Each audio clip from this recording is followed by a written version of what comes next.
Hello guys and welcome back to another grinding income video, and today I will be talking about Pirate Island and more precisely how much money you can make if you want to go grind at Pirates and what it actually takes to go grind at Pirates. So without making this intro too awkwardly long, let's just get into this video.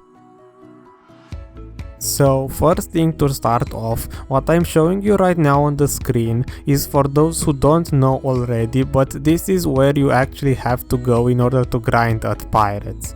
And next up, if you want to go there, of course, you will have to use a boat. And what I'm showing you now on the screen is how much it takes for me actually to go with my normal boat without any special gear or stuff, just the normal unenhanced boat armor, to go from Velia to that Quit Island on autopathing, because it takes around 20 minutes and I'm not going to ride my boat 20 minutes manually.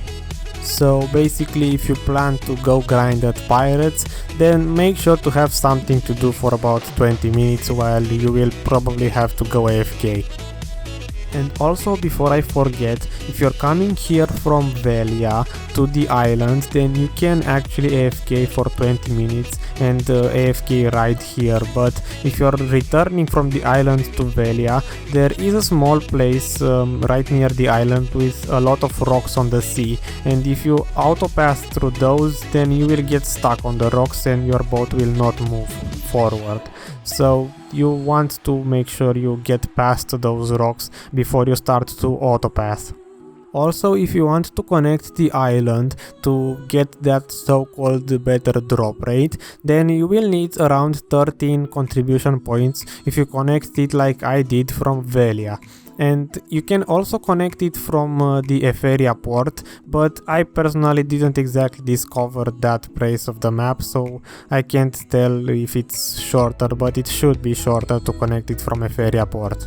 Also, I almost forgot to mention, but if you want to grind here, then the junk loot is exchanged at Lema Island, which is a different island, and you can actually get a container for 10 contribution points and put it there, so you can store your items or junk items there and turn it in quicker.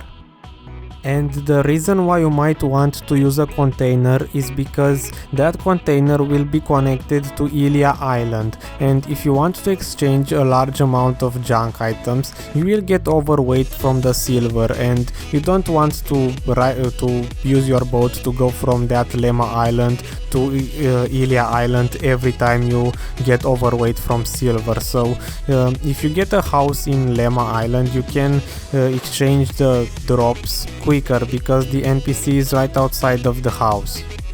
So 3 minutes into the video and I haven't even started to talk about the money side. But before I get into that, what you see on the screen right now, as I said before, is something that I shot afterwards without the UI. I didn't even see the mob's HP, and it is somewhat of how I was grinding, but it's not exactly the same speed. And also, this is the rotation that I was doing, so this is a solo spot that I am doing right now, because in order to make the grinding income, of course I grinded solo, not in a party. So let's get into the more interesting stuff. So first off, the mighty loot boxes. This time there will be 6 of them, and each of them represents one grinding session, and above them there will be displayed the times of each session, and below the pure silver that I got as loot from the mobs, because especially here, if you notice, mobs drop a lot of silver compared to other places, like close to 1 million in each session, which is a lot. And on the right side of the screen I will display my gear, because for me at least grinding here it's a little bit overkill, because normally I two-shot every single mob, so it's quite fast compared to what other people might be capable of. Also, before moving forward, a few things to consider is that my node level here at the time of filming this was 0. I didn't even have the place connected. I use 4 pets, 3 of them are tier 1 and 1 is tier 3. And as I mentioned before, for me at least, mobs were dying very fast. So other people might be getting less loot than I am. And also, of course, since I am filming this for the income purpose, I am actually looting myself half of the loot, so I'm not grinding as fast as possible for the experience. I'm actually looting all the drops that drop from the mobs. And now, returning to the loot table, next up I'm going to show on the screen what is the value of every item if it is sold on the marketplace, or at the NPC if it is a junk loot. And also, in this case, since this place is so far and the armors are so worthless, I will count them as selling to the NPC as well, because they kind of weight a lot, and you're going to have to eventually sell them if you want to grind here for a longer period of time. And as for the coins, those I will talk about in just a second. So, as you probably have noticed already, those coins are trade items. So if you want to get the most profit out of this, you have to connect the nodes that go to the Pirate Island. And since I didn't have them connected before, I connected them for the purpose of this video to see exactly how much profit I can make if I sell those coins to a distant city. And for me, for the nodes that I have right now, Altinova is the farthest I can go. And I also tried to go to Shakatu to see if the price goes up, but as it seems only big cities give the highest amount of money on those coins. And also I bargained to get the highest price I can out of the coins, and you can see on the screen how much they are worth, at least at the moment. And also I was told that the price is not fixed, so it will keep on dropping after each coin that you sell to the trade manager. So if they are worth 20k, it will keep on going down as you sell more and more coins. Also to mention, the coins that I had on my inventory were the total amount that I collected on those 6 runs. Also, before I forget, between the Pirate Island and Altinova there are 25 nodes, excluding the island and Altinova.